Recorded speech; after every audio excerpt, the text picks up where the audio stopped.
500 साल पहले इटली के एक जीनियस लियोनार्दो दा विंची ने एक ऐसी पेंटिंग बनाई थी जो आज भी एक मिस्ट्री बनी हुई है, मोनालिसा। आखिर ऐसे क्या राज छिपे हैं इस पेंटिंग में जो इसे दुनिया की सबसे रहस्यमयी और सबसे फेमस पेंटिंग बनाते हैं। इस वीडियो को आखिर तक ज़रूर देखना। आप मोनालिसा के बारे में 23 ऐसी बातें जानोगे जो वाकई आपको हैरानी में डाल देंगी। नंबर 23। 23 जून 1852 को ल्यूक मास्पेरो नाम के एक यंग फ्रेंच आर्टिस्ट ने पेरिस के एक होटल की चौथी मंजिल से कूदकर अपनी जान दे दी। वो मोनालिसा की रहस्यमयी मुस्कान के लिए पागल था, उसकी सुंदरता पर मोहित था। उसने एक सुसाइड नोट भी छोड़ा जिसमें उसने मोनालिसा के लिए अपने प्यार और सालों के इंतज़ार की बात की थी। नंबर 22। मोनालिसा के बारे में जो सबसे रहस्यमयी बात है और जो बात आर्टिस्ट और हिस्टोरियंस को सबसे ज़्यादा सोचने पर मजबूर करती है, वो है मोनालिसा की रहस्यमयी मुस्कान, जो अलग अलग एंगल से देखने पर अलग अलग दिखती है, मतलब बदलती रहती है। पहले ये तस्वीर मुस्कुराती हुई दिखाई देती है, फिर ये मुस्कान फीकी पड़ जाती है और फिर गायब हो जाती है। एक रिसर्च से ये पता चला है कि जिस औरत को दा विंची ने इस पेंटिंग में बनाया है वो अपने अंदर कुछ राज छिपाए हुए है, इसलिए मोनालिसा की मुस्कान इतनी रहस्यमयी है। नंबर 21।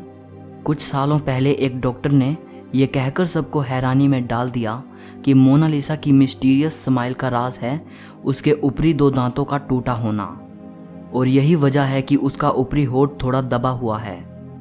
सन 2000 में हार्वर्ड के एक न्यूरोसाइंटिस्ट डॉक्टर मार्गरेट ने बताया कि मोनालिसा की मुस्कान नहीं बदलती बल्कि इंसान का माइंडसेट बदलता है। मतलब ये आपके दिमाग का खेल है, जैसा आप मोनालिसा के चेहरे को देखना चाहते हो वैसा ही आपको वो दिखेगा। ये इस चीज़ पर डिपेंड करता है कि आप किस चीज़ पर फोकस कर रहे हो। नंबर 20।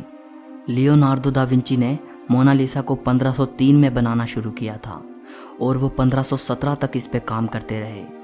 उनको सबसे ज़्यादा समय मोनालिसा के होंठ बनाने में लगा था। मोनालिसा के होंठ बनाने में दा विंची ने 12 साल लगा दिए थे।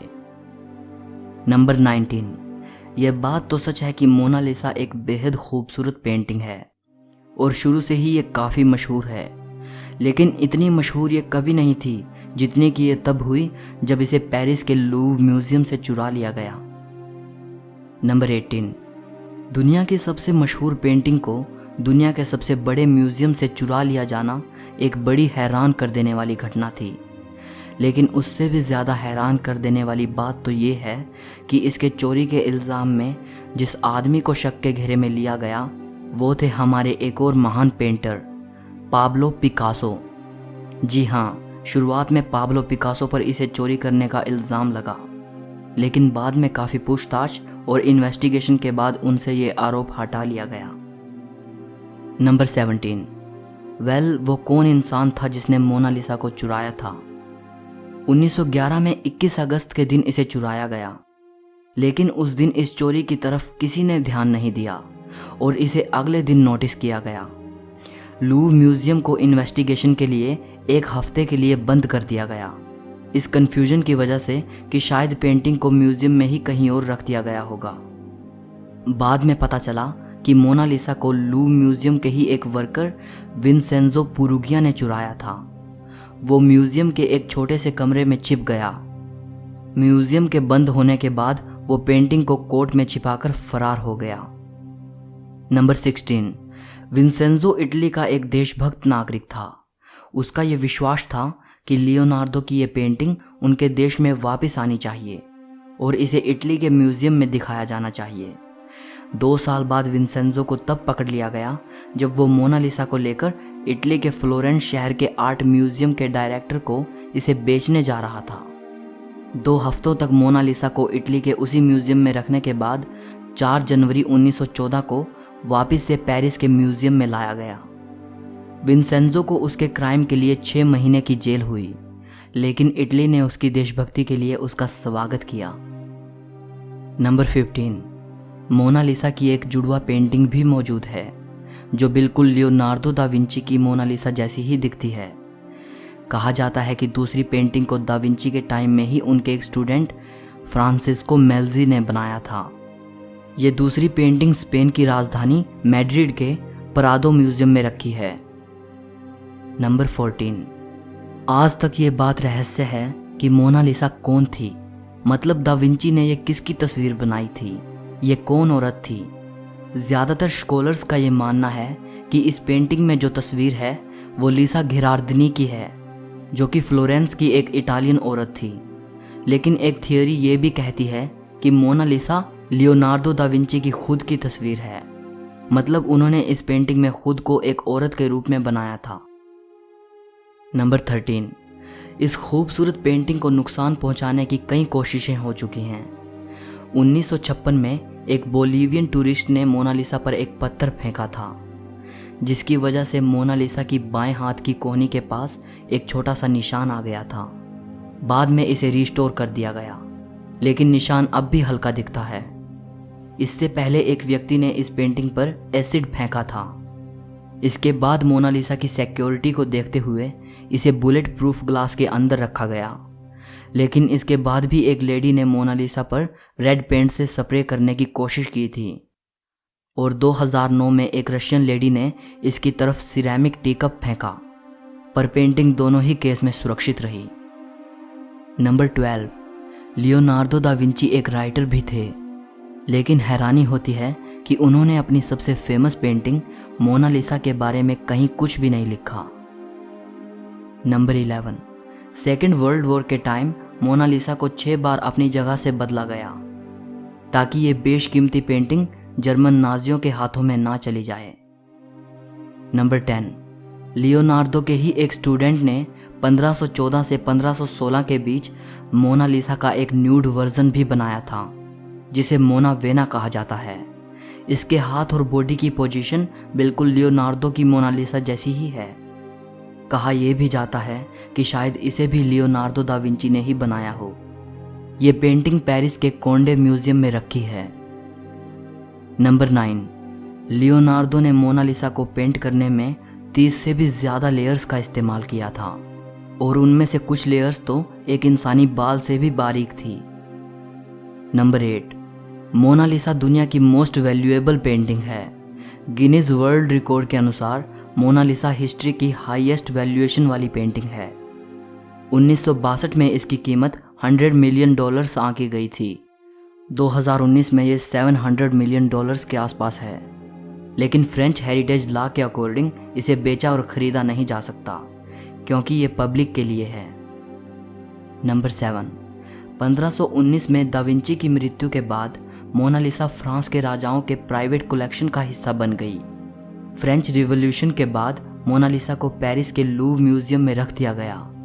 ये पेंटिंग नेपोलियन को इतनी पसंद आई थी कि कुछ समय के लिए उन्होंने इसे अपने बेडरूम में लगवा दिया था।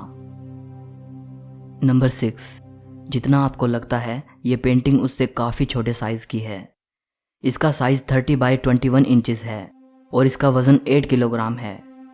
दा विंची ने इसे पेपर और कैनवस पर नहीं बनाया था, बल्कि पॉपुलर की लकड़ी के पैनल पर ऑयल पेंट से बनाया था, और इतनी खूबसूरती से बनाया था कि इस पर ब्रश के निशान देखना बेहद मुश्किल है। दा विंची के टाइम में कैनवस और पेपर मौजूद थे, लेकिन उस वक्त के पेंटर ये सोचते थे कि छोटी पेंटिंग के लिए लकड़ी का यूज़ करना ही सही रहेगा। नंबर 5। जब आप इस पेंटिंग को देखते हो तो आप पाओगे कि मोनालिसा की आईब्रोज और आई लैशेज नहीं दिखती।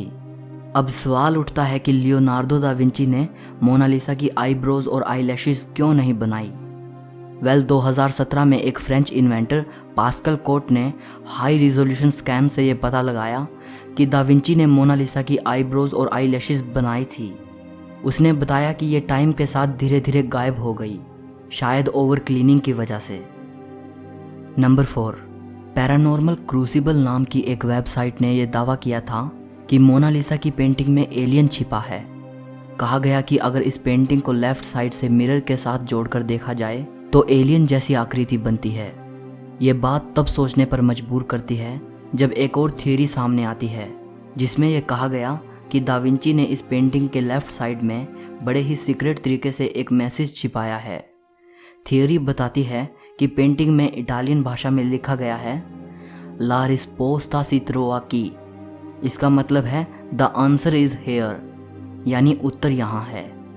हालांकि इस थियोरी में कितनी सच्चाई है इसकी कोई पुष्टि नहीं की जा सकी और ना ही मैं इसके सच होने का कोई दावा करता हूँ। नंबर 3, मोनालिसा के फैन दुनिया भर में हैं। इस पेंटिंग पर बहुत सी पोएम्स भी लिखी जा चुकी हैं और सॉन्ग्स बन चुके हैं। जब से इसे पेरिस के लूव्र म्यूजियम में रखा गया है तब से इसे वहाँ लव लेटर्स मिलते हैं, चाहने वालों की तरफ से फ्लावर्स मिलते हैं। नंबर 2, मोनालिसा को इंग्लिश में मोनालिसा लिखा जाता है, लेकिन इसकी सही स्पेलिंग ये है। कोई इसे मोनालिसा कहता है तो कोई मोनालिसा कहता है, लेकिन इटालियन में इसकी करेक्ट प्रोनाउंसिएशन है मोनालिसा। इसका मतलब होता है माई लेडी। नंबर 1, दोस्तों अगर आप पेरिस के लूव्र म्यूजियम में जाते हो तो मोनालिसा के रूम में जाने के बाद जहां मोनालिसा रखी है उसके बिल्कुल ऑपोजिट डायरेक्शन में आपको एक बहुत बड़ी पेंटिंग मिलेगी जो कि मोनालिसा से कई गुना बड़ी है। इसका नाम है द वेडिंग फीस्ट एट कैना। इसे इटली के ही एक पेंटर पाओलो वेरोनेसे ने 1563 में बनाया था। दोस्तों ये पेंटिंग इतनी खूबसूरत है कि इसकी तारीफ के लिए शब्द कम पड़ जाएंगे, लेकिन क्योंकि ये पेंटिंग इतनी फेमस नहीं है इसलिए लोग इसे देखने में ज़्यादा इंटरेस्टेड नहीं हैं। यही वजह है कि मोनालिसा के सामने तो आपको बहुत भीड़ नज़र आएगी, लेकिन इसे देखने के लिए बहुत कम लोग खड़े मिलेंगे। दोस्तों अगर हम सच्चे आर्ट लवर हैं तो हमारे पास वो आंखें होनी चाहिए जो एक आर्टिस्ट की कला को परख सकें। जस्ट किसी एक ही चीज़ को सिर्फ इसलिए वैल्यू देना कि वो बहुत फेमस है या उसको बनाने वाला कोई बड़ा इंसान था, और दूसरे के काम को सिर्फ इसलिए भूल जाना क्योंकि वो ज़्यादा फेमस नहीं है या उसे बनाने वाला कोई महान इंसान नहीं था, ये तो सही नहीं है ना। देखो मैं ये नहीं कह रहा कि मोनालिसा बहुत अच्छी पेंटिंग नहीं है और उससे भी अच्छी अच्छी पेंटिंग्स मौजूद हैं, नहीं। बेशक मोनालिसा दुनिया की सबसे खूबसूरत आर्ट वर्क में से एक है, लेकिन साथ साथ हमें दूसरे के काम को भी तो सराहना चाहिए ना। हो सकता है कि उसकी बनाई गई चीज़ भी उतनी ही अच्छी हो सकता है उस आर्टिस्ट ने भी बहुत मेहनत की हो और हम उसकी तरफ बिल्कुल ध्यान नहीं दे रहे। मैं आखिर में एक और बात बताना चाहता हूँ जिससे मुझे उम्मीद है कि आप मेरी बात को पकड़ पाएंगे। पेरिस का ये लूव्र म्यूजियम दुनिया का सबसे बड़ा आर्ट म्यूजियम है। इसमें 35,000 हिस्टोरिक ऑब्जेक्ट्स रखे हैं, लेकिन ज़्यादातर लोग सिर्फ मोनालिसा को देखने आते हैं और उसके सामने सेल्फी लेकर चले जाते हैं। सो इस वीडियो के लिए इतना ही। अगर आपको ये वीडियो पसंद आई हो तो लाइक और शेयर ज़रूर करना, कमेंट करके इस वीडियो के बारे में अपनी राय देना, और अगर आप हिस्ट्री और फिलोसफी से जुड़ी ऐसी ही अमेजिंग वीडियोस देखना चाहते हैं तो चैनल को सब्सक्राइब करके घंटी को दबा देना। सो मिलते हैं अगली वीडियो में।